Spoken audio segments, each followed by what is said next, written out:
besimi, po populli ndonjëherë s'ka faj, vërtet është bën një tollovi e madhe, po ti hapësh rrjetet sociale, aty ke nuk e di, qindra platforma, nuk u them media online, të cilët vetëm krijojnë përmbajtje që s'janë të verifikuara, që janë partijake, që janë propagandistike, që janë totalisht edhe të panevojshme. Me thonë, populli nuk ka faj që nuk u beson çdo lloj portali. Përshëndetje të dashur miq dhe mirë se po takohemi përsëri në Open Mic. Shpresoj shumë që t'jeni sa më mirë dhe uroj që t'jeni duke ja kaluar sa më bukur. Biseda që do të zhvillojmë sot në Open Mic do të jetë një bisedë e cila do të jetë në bashkëpunim me podcastin Kontekst. Do të flasim sot mbi dezinformatat dhe mbi ndërhyrjet dhe ndikimet malinje në integritetin informativ.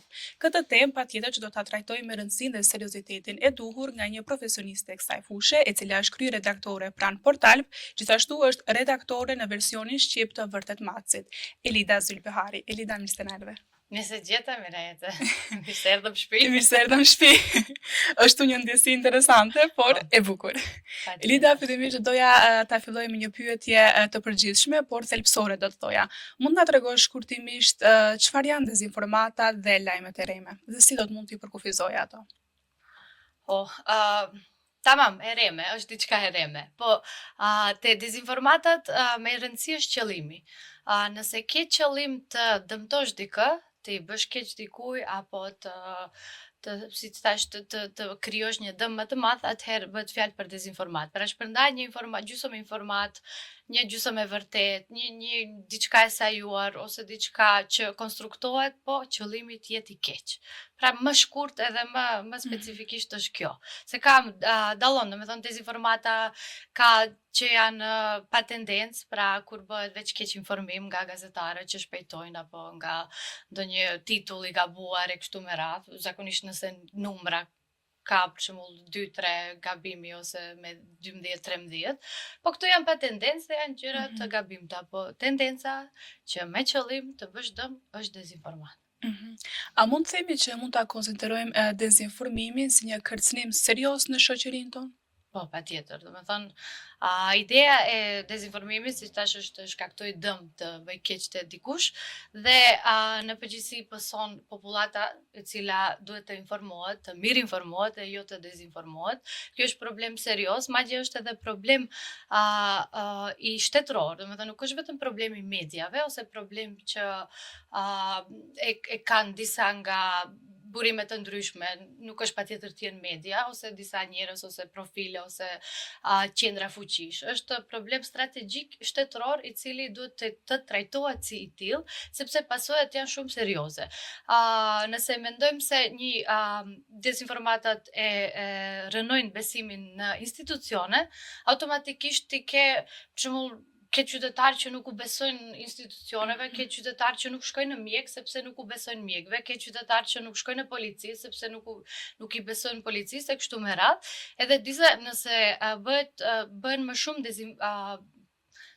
nëse bëhen më shumë institucione që nuk u besohet, thjesht rënohet edhe sistemi demokratik i një vendi. Prandaj kërcënimi është shumë i madh sepse është një atak, një sulm ndaj demokracisë. Dhe më shkurt mund të them që përpos jetëve të njerëzve që mund të kushtojnë edhe me jetë, ama si do të flasim besoj edhe më vonë për dezinformatat shëndetësore, mund të kushtojë edhe në vendime të gabuara, në keq, në krimin e politikave të këqija dhe e kështu me radhë. Ndërsa jemi edhe tek dezinformatorët, si krijojnë ato dhe si përdorin ato rrjetet sociale ose platforma të ndryshme sociale për të krijuar dhe nxjerr lajme të rreme? Me zhvillimin e teknologjisë dihet që më lehtë është ka ardhur mundësia që më lehtë të krijohet dezinformata, sepse dezinformatat rrenat janë që sa ekziston njerëzimi. Pra, nuk është ndonjë fenomen i ri të dezinformosh të rresh, por mënyra se si krijohen, mënyra se si shpërndahen, tash ka marrë një hof më të madh. Tash flas edhe 20 vitet e fundit, domethënë me zhvillimin e teknologjisë, me zhvillimin e rrjeteve sociale, mediat, platformat online janë ato kyçe të cilat krijojnë të them, disa gjysmë të vërteta, rena, gjërat të nxjerra nga konteksti, gjërat të cilat nuk jepet shumë, nuk jepet asnjë burim. Pra, mënyra të ndryshme të krijimit të një sajmi të një gjysmë të vërteta apo një rene të tërë dhe ajo shpërndan në rrjetet sociale. Në rrjetet sociale janë ato botat apo janë ato personat, disa janë fiktiv, trollat që kanë për detyrë, se është një organizim kjo.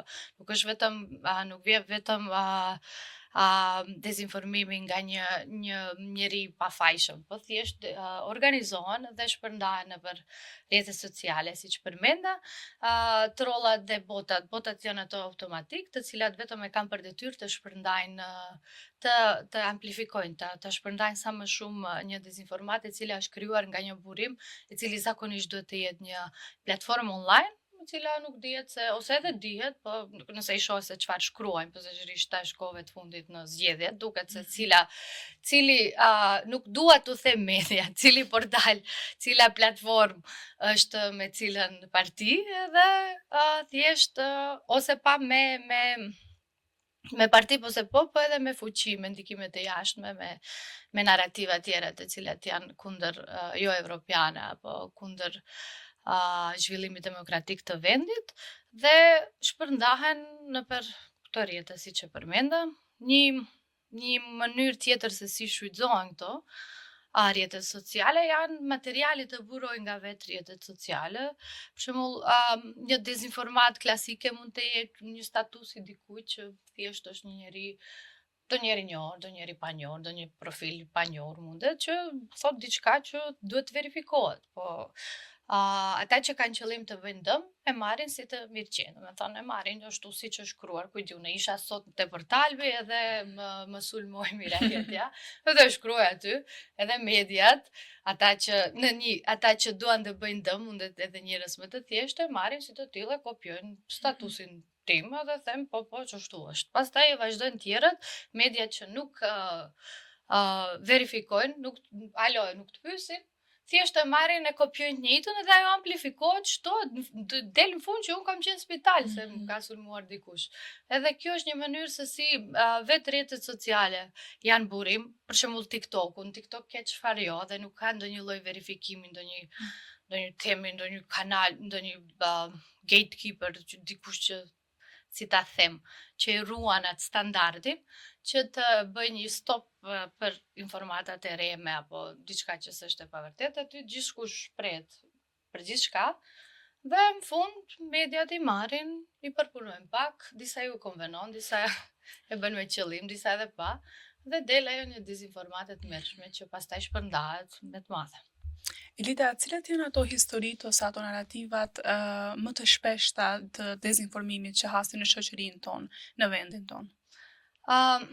Po, varet prej proceseve që ndodhin në shoqëri.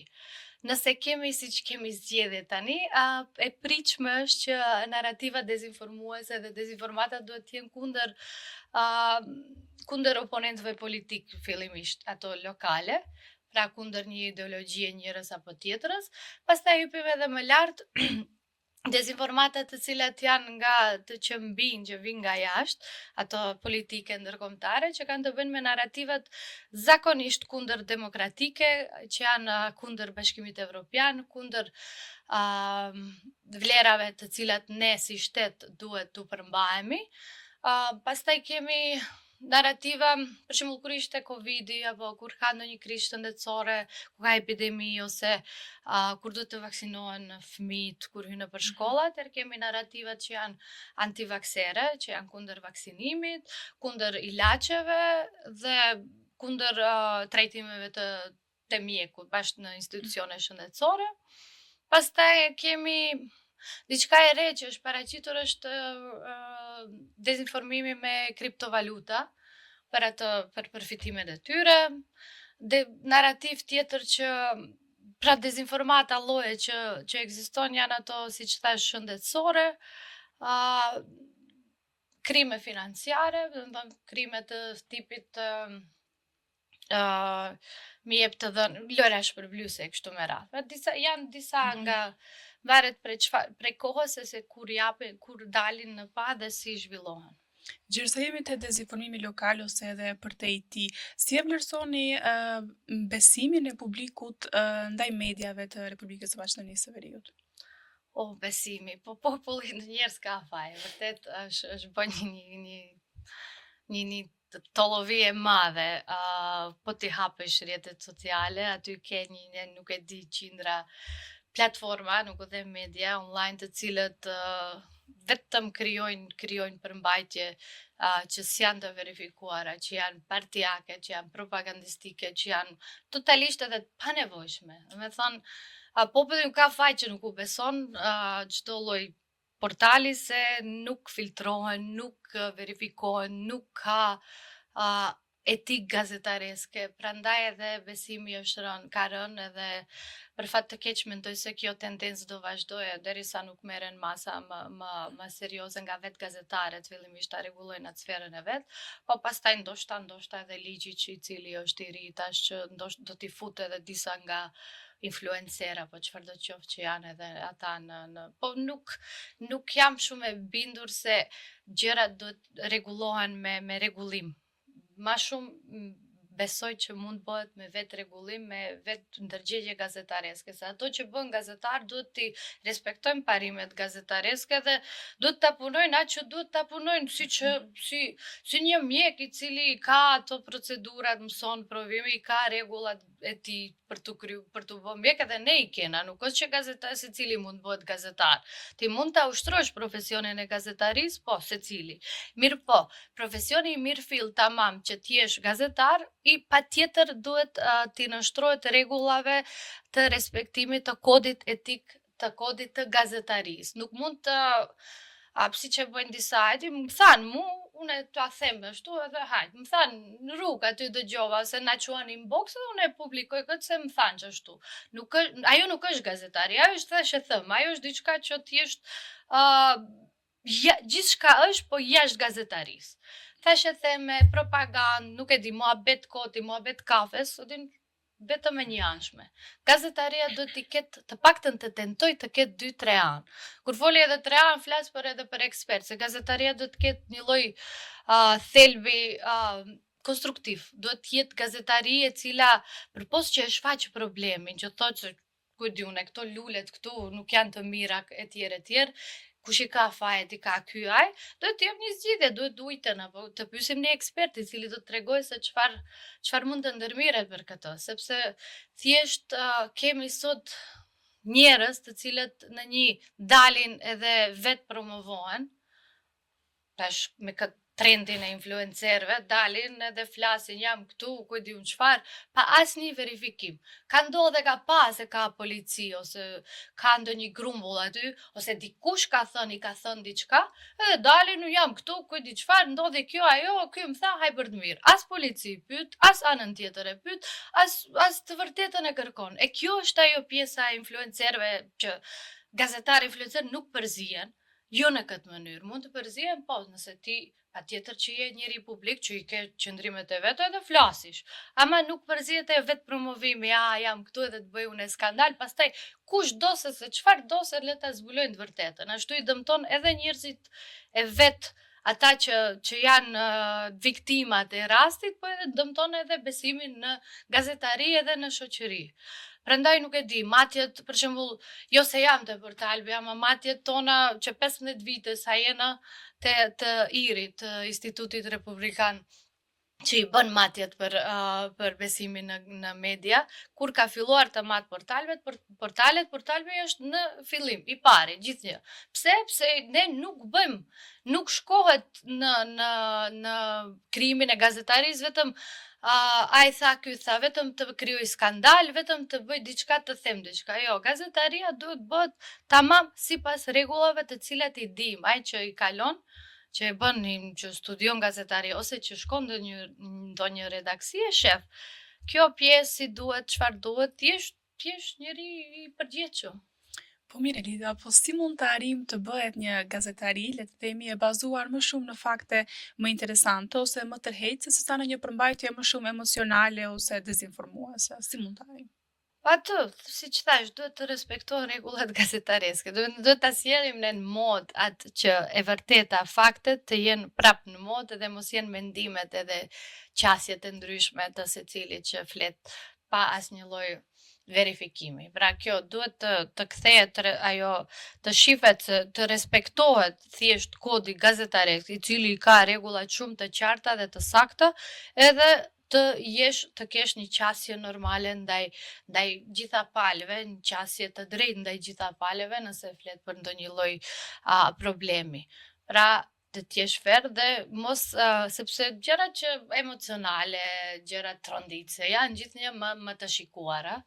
Po kjo nuk të bën ti të jesh më i besuar ose më i mirë. Kjo vetëm të jep klikime, të bën si të them, ta i rritën atë riqin, atë qasjen, po thjesht kur e shef se në titull është bombastike në përmbajtje s'ka kur gjë, atëherë i humbe edhe vetë kredibiliteti, besueshmëria e atij personi ose gazetare ose çfarë do lloj qoftë që quhen sot. Dhe thjesht kjo nuk duhet bërë ashtu. Ne vetë gazetarët duhet të marrim punët në dorë dhe të flasim sa më shumë më hapur për problemin që e kena në sferën tonë. Se është shumë kollaj që dalish të flasësh, të shkruash pa asnjë lloj përgjegjësie. Po njëherë duhet ta mbash përgjegjësinë morale dhe të ndalesh të thush çfarë jam duke bë, kën e ndikoj unë, kujt i bëj dëm ose kujt i bëj mirë. Përderisa jemi tash edhe në periudhë parazgjedhore, në periudhë të fushatave zgjedhore, pse ndodh shpesh që fokusi, diskursi politik, në vend se të fokusohet më shumë në problemet reale të shumta që i kemi, shpesh fokusohet në përçarje të ndryshme etnike në vendin tonë? Pse është më kollaj? Më kollaj ta marrish votën nëse del aty vërtet ne, ku di unë shqiptarët, jemi i popull, ne bëjmë edhe njerëzit, ka një eufori. Euforia gjithnjë është më kollaj se sa të flasësh për problemet konkrete dhe mënyrën se si do ta zgjidhish. Edhe prandaj shkohet në atë qasje që nuk e di, mitingjet apo fjalimet janë shumë të mbushura me fjali të mëdhaja, patriotike, kush është më i mirë se njani se tjetri, po kur vjen puna te problemet reale, atëherë iket se duhet premtosh, duhet t'japish zgjidhje, duhet t'japish diçka që populli do të mbaj përgjegjës, që gazetarët do të mbaj përgjegjës. A kur nuk jep premtime, kur nuk jep. Do ta ndërtoj unë një shkollë, kur do bëhet, do bëhet. Dhe pastaj po thash se do ndërtoj.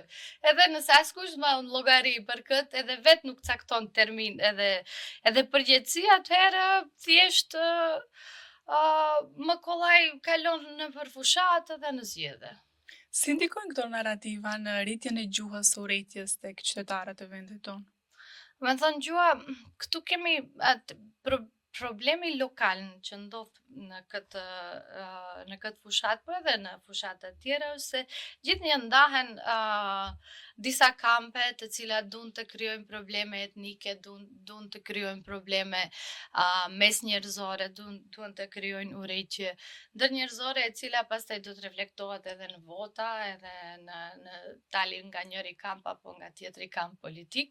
Dhe gjuha nxitse, gjuha përçarse është si them një lloj arme mirë për ta krijuar këtë urrejtje edhe polarizime, kështu që i din ti votuesit se cilët janë për një anë edhe shkon aty në u flet me emocione, me nxitje, me kështu për palën tjetër se ata nuk e di, fundja duhet edhe të vriten, aq keq flitet nëpër fushata.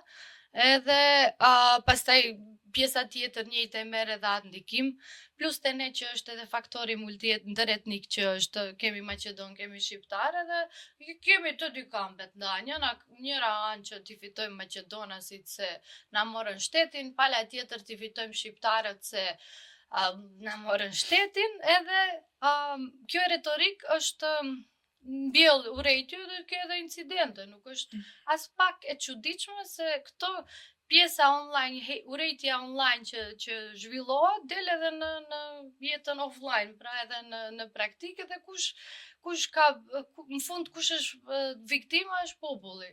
Janë njerëzit e thjesht që nuk kanë asnjë faj sepse përdoret kjo retorikë agresive edhe e tillë dhe nuk si që përmenda më herët, nuk flitet për problemet reale, për problemet të cilat duhet zgjidh, ama zgjidhen, jo, se kur folim për reale kanë të tillë që po, s'ka ujë, nuk e di çfarë, por kur vjen puna se si do e zgjidhim, kjo nuk folet. Ose si do t'japim afat. Këtu është problemi, se mo gjithë fshati edhe gjithë qyteti e din se kanë probleme me kanalizimin, dhe mo patjetër një kandidat t'i fole. Po kur duhet të jep betime, kur duhet vërtet të tregoj se është përkushtuar, se ka bë një lloj studimi, ka bë një lloj e ka pasë se ku qëndron problemi, ajo nuk ndodh. Se ka plot në i dim edhe zgjedhjet e kaluara, i ndjekim, edhe në fund del po nuk e dija se ky, nuk e di unë, nuk e dija se ky vend që nga privat. Unë e kom premtu se do të bëhet një lloj shkolle, ama nuk arrita, po ti zotni ose zonjë, pse nuk e bëre një lloj hulumtimi pak më herët, kur ta pare se ta premtosh. Dhe këto janë ato pjesët që mungojnë në fushatën tonë dhe zëvendësohet me retorikë përçarse.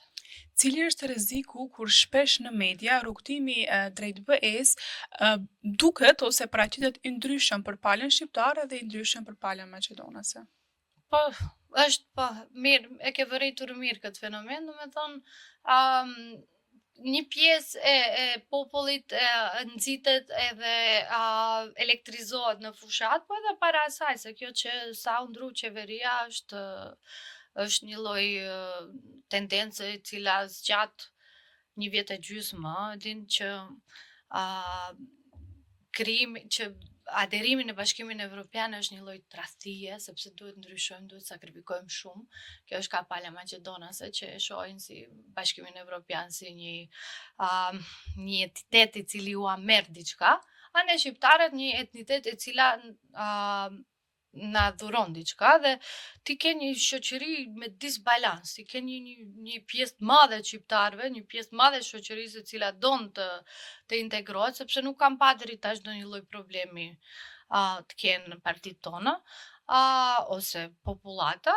Kurse ana tjetër është ajo që normal duhet bën kompromise dhe ke një disbalans të madh, ke si them dy copse të keq ngjitura me një shtet, edhe kjo krijon pasoja, krijon urrëtie, krijon përçarje, krijon mosbesim në institucione e kështu me radhë. A është Elida financimi në media një problem për media tona në Republikën e Maqedonisë? Po, edhe aq shumë. Domethënë, ne në Metamorfozis i ndjekim financimin e posaçërisht fushatave, edhe duket që vërtet financimi mediave është problem i madh, pasi që nuk ka treg edhe nuk ka dhe me ekonomi e cila media do të ketë përfitime të pavarura, pra gjitha janë të varura nga ndonjë fuqi, biznesi i cili për fat të keq për erë është i varur prej politikës, apo thjesht ke pjesën e pavarur e cila mundohet me projekte të ndryshme të mbijetojë. Pra, trendi më i madh është që vazhdon për fat të keq është që politika mundohet të financojë sa më shumë media portale që pastaj ato t'ua mbajnë politikën e tyre, mos u aprishin partive politike dhe të bëjmë propagandë mes tyre. Dhe kjo është problem sepse nëse një medium ndikohet nga sponzori, nga partitë politike apo nga qendrat e fuqive që kontrollohen nga partitë politike, atëherë nuk mund ata të jenë të pavarur, nuk mund të japin një lajme objektive, nuk mund të japin lajme kualitative, nuk mund të japin informata të cilat vërtet janë të nevojshme për opinionin dhe normal që këtu i dëmtojnë të drejtën e informimit që ka njerëzit. Ndërsa të kthehemi pak edhe tek reklamat online. Sa është problem mungesa e transparencës tek këto? Te reklamat online tash për fushat, për shembull, kemi parë që ne jemi duke bërë një ulumtim dhe vrem se cilat parti reklamohen në rrjetet sociale dhe shohin që nuk ka asnjë lloj llogari dhënie në reklamimin online. Nuk e din cilat parat të cilës parti janë, mendoj të cilës parti janë deri diku dihet se janë profilet të cilat ne i ndjekim në Facebook që reklamohen, por nuk ka asnjë lloj llogaridhënie më tej saq se ku janë marrë, sa janë harxhuar, sa para tonat janë harxhuar, prej ku vijnë edhe si shkojnë. Pra reklamimi politik online është totalisht i paregulluar dhe këtu duhet ndërmiren masa shumë që të bëhet një lloj ndryshimi që të ketë transparencë, të dihet se ku shkojnë parat tona dhe kush i harxhon ato dhe si dhe sa. Ne si Metamorfozis kemi përfaqësues në grupin i cili merret me ndjekjen e shkeljeve zgjedhore, pra është në bashkëpunim me Agjencinë për Shërbime Audio dhe Audiovizuele, ka edhe organizata tjera, është ajo shoqata e gazetarëve dhe disa të tjerë, ne kemi përfaqësues në këtë trup dhe ky trup merret me paregullësitë zgjedhore dhe shkeljet të cilat bëhen gjatë fushatës dhe duke ndjekur kodin i cili është nënshkruar edhe nga ne, për atë se si duhet të sillen edhe mediat po edhe partitë gjatë fushatave zgjedhore, gjatë referendumeve. Elida, nga vëzhgimi juaj, mund t'rregoni si e shihni ndikimin rus në periudhë të fushatave zgjedhore në vendin tonë? Ndikimi rus në Maqedoni nuk është diçka e re dhe ndikimi i tillë sa herë shihet kur ka procese më të mëdha shoqërore, siç janë zgjedhjet. Kemi parë që gjatë referendumeve, zgjedhjeve, krizave politike, krizave shëndetësore, atëherë kemi një lloj infrastrukture e cila është krijuar me kohë dhe sipas nevojës aktivizohet për të shpërndarë narrativa të ndryshme. Ne në Maqedoni kemi edhe parti që janë shqyr deri diku nuk kanë shumë ndikim, por janë jashtë parlamentit, të cilat haptazi e përkrahin Rusin edhe i përkrahin politikat edhe mentalitetin e teoritë ruse e kështu me radhë. Rodina, e din Svena Makedonia e kështu me radhë. Këto janë tamam haptazi që shkaktojnë një lloj, si të them, një lloj keq informimi për atë për ndikimin për vlerat e ruse ose autoritative që i ka në Rusi. Njëjtë është problem edhe kohëve fundit i kemi pa edhe takimet e krerëve shtetëror që janë me njerëz që janë të dekoruar nga Rusia, që kanë lidhje të fuqishme ruse. Kemi një ministër pro-rus i cili ka shku në disa manifestime. Dhe në parollat, në qasjet e tyre, nuk është domosdoshmëri që dalaj ne duam Rusinë edhe u sos puna e këtu shihet ndikimi rus. Ndikimi rus është po edhe serb, është më i thellë, me thënë është puna që shpërndahen narrativa anti-bashkimit, kundër bashkimit evropian, narrativa të cilat mbjellin mosbesim në demokraci, në institucionet tona, siç thash, ne jemi vendi që na shpëton, vetëm Bashkimi Evropian na shpëton. Tash për tash kjo në këtë mënyrë se si jemi të krijuar, nëse ne nuk integrohemi, unë nuk e di se çfarë do ndodhe me ne si shtet. Prandaj nga ana tjetër Rusis edhe vendeve autoritare u konvenon që ne mos jemi pjesë e këtij Bashkimi Evropian, që ne të jemi vazhdimisht në kaos. Edhe siç thash, narrativat janë të tipit do ta humbni atë sovranitetin shtetëror nëse i bashkoheni Bashkimit Evropian, nuk do të jeni të pavarur. Pa është edhe pjesa që Bashkimi Evropian do prishet së shpejti, pse duhet mundoheni ne ju si shtet Maqedonisë të bëni pjesë e saj.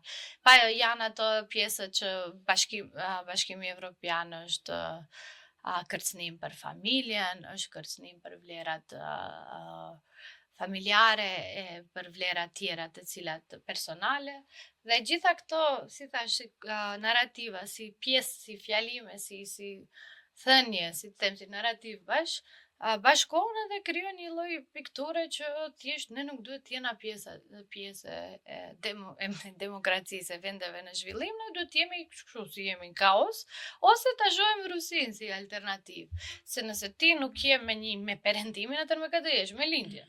Dhe prandaj jepet një farë dikush haptazi, dikush jo, se lindja, Rusia, Kina janë alternativat tona, se ne mund të bëjmë diçka me ata. Ako në fakt ti e din që ne e dim krejt se sa investon Bashkimi Evropian në Maqedoni dhe sa të mira dhe përfitime kena ne nga vetë BE. A është në të vërtetë Rusia një alternativë e mirëfillt për Maqedoninë apo? Si që thash jo, domethënë definitivisht Rusia nuk ka asnjë lloj alternative, nuk është për popullin ton, për ne si shtet. Çfarë roli ka Serbia në dezinformimin dhe në politikën lokale? Bota sërbe, famshme. Domethënë, dezinformatat ruse të cilat shkojnë në Serbi, ata përkthehen, bëhen zmadhohen, bën ende më të fuqishme dhe si të tilla vinë edhe në Maqedoni. Pra është ajo rruga e dezinformimeve, e narrativave të anti-BE që nis prej atje dhe vazhdon në Serbi dhe përkthehet, vazhdon në Maqedoni, shkon lart në disa edhe Shqip për fat të keq, përkthehen lajme, dezinformatat, gjysmë të vërtetët, shkojnë në lart Kosovë, Shqipëri, Malzi, domethënë është një lloj rrugtimi i dezinformatave që vijnë nga atje. Pra është Serbia, siç thash, nuk duhet hyn ato retorikat e partive shqiptare, të cilat kush është me botën serbe, kush jo, edhe pse kjo nuk është retorike e cila lindi nga vetë partitë, kjo lindi nga vetë Bashkimi Evropian, që janë të shqetësuar për botën serbe në vendin tonë, me eksponentë të ndryshëm, po partitë tona kanë nisur në fushat, ju jeni, ju s'jeni, kush me kë është, kush e ka pru në fillim, kush jo, në vend që të shifet dëmi dhe në vend që rëndësisht të analizohet se çfarë në fakt ka krijuar kjo botë serbe dhe çfarë bën, si duhet të ndalet, këto merren kush e bëri, kush se bëri. Dhe kjo nuk është mënyrë se si debatohet për këtë problem i cili vërtet është serioz. Njëjta edhe vlen edhe për në mediat, se mediat atë narrativ e kanë, nëse partitë o eksponentët tonë, qeveritarët tonë, kanë që them, ndikim të madh serb, atëherë kjo reflektohet edhe në mediat të cilat u shkojnë për shtati këtyre politikanëve dhe vazhdon ajo them vala e ndikimit serb edhe në popullat. Dhe kjo është shqetësuese. Cili është ndikimi i dezinformues ndaj shëndetësisë përpos humbjes së besimit në mjekësi? Te pjesa dezinformuese ndaj shëndetësisë ka të bëjë me kerimin e mosbesimit ndaj ilaçeve dhe mjekëve, pra duke bërë propagandë kundër mënyrave tradicionale të shërimit, mënyrave të reja të shërimit, mënyrave të cilat i përdorin mjekët tonë, atëherë njerëzit krijojnë një lloj averzioni ndaj shkores në spital, ndaj përdorimit të ilaçeve dhe thjesht mund të pësojnë mund edhe me jetën e tyre, pra të kenë dëme më serioze. Kemi ne mashtrime të tipit të ndryshëm në internet, duke i parë se disa faqe apo çfarë do që janë ato, shpërndajnë ilaçe të reme me mjek, i përdorin edhe fotografitë e mjekëve të njohur dhe thonë që ky ilaç, i cili nuk ka asnjë lloj certifikati, nuk ka asnjë lloj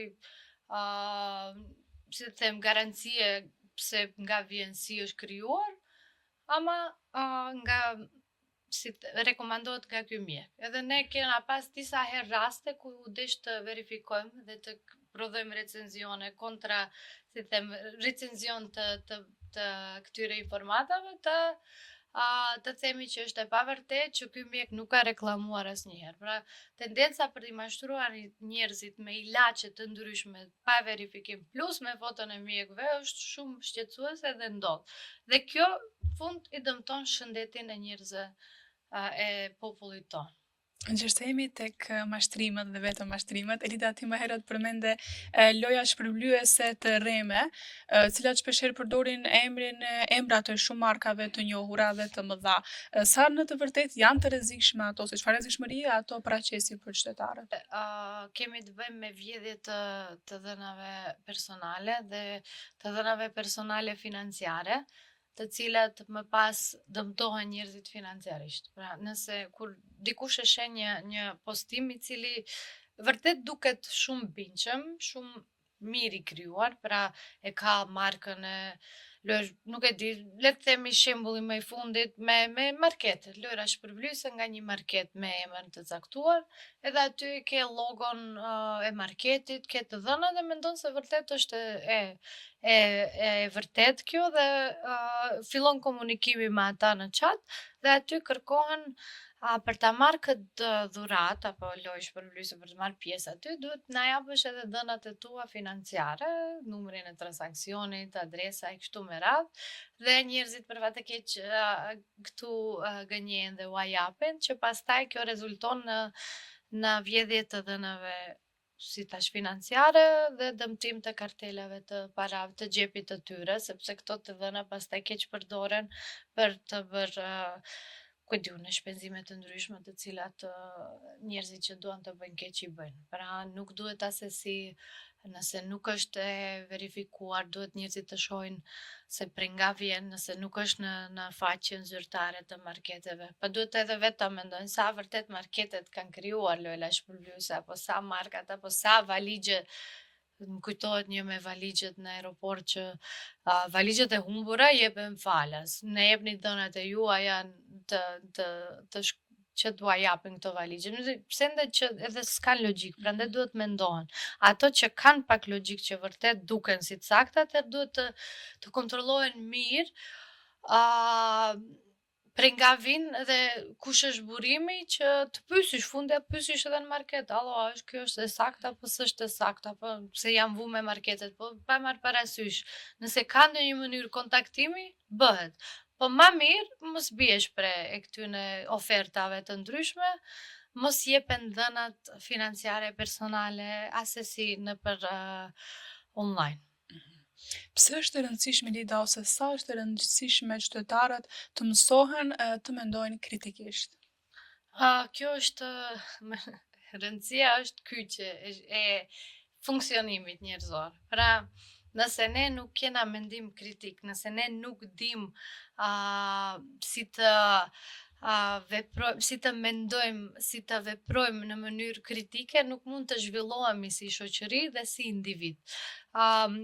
Që nga shkolla fillore, që nga mosha më e re, duhet që mendimi kritik, edukimi mediatik të vendosen në kurikulën zyrtare të shkollave, që aty të mësohet se fëmia apo individi i riu që të dallojë se çfarë mund të jetë mashtrim, çfarë mund të jetë propagandë, çfarë mund të jetë ndonjë lloj informate e cila thjesht nuk është në interesin publik. Pra, kena sot shumë informata, po thjesht kur e mendon janë gjëra personale që nuk kanë interes publik. Pra, gjitha këto elementet duhet të fillojnë të trajtohen që nga mosha më e re, që me këtë mendim kritik të zhvilluar, që të dalloj, pra, siç thash, atë çfarë është me rëndësi, çfarë ka vlerë, çfarë vërtet duhet për zhvillimin shoqëror, me këto aftësi edhe më tej ke një votues shumë të mirë, ke një votues të mirë informuar që din të zgjedhë si informatën kur merr nga mediat, si llogaridhënien që ju bën politikanëve, si thjesht nëpër kur kërkon arsimim më të lartë e kështu me radhë, i ke një njeri të formuar, një individ mirë, dhe në atë mënyrë ke edhe shoqëri të suksesshme e cila funksionon në rregull, pra. Prandaj shembull vendet skandinave janë shumë me kushte më të mira, me jetë më kualitative, pse? Pse kur ta shohësh indeksin e mendimit kritik e edukimit mediatik e kanë lartë, e kështu duket. Elida, nëse nuk ke diçka për të shtuar, ne tashmë jemi në minutat e fundit të këtij epizodi. Unë falenderoj shumë që ishe mysafire në shtëpinë tënde. Faleminderit shumë Erti. Ne të shifemi Shifemi pastaj, pas sa minutave. Dashur miq, kështu përfunduam edhe këtë epizod, paksa më ndryshe do të thoja, ne patjetër që do të shihemi përsëri javën e ardhshme në të njëjtin orar. Deri atëherë, mirëmbëjtje.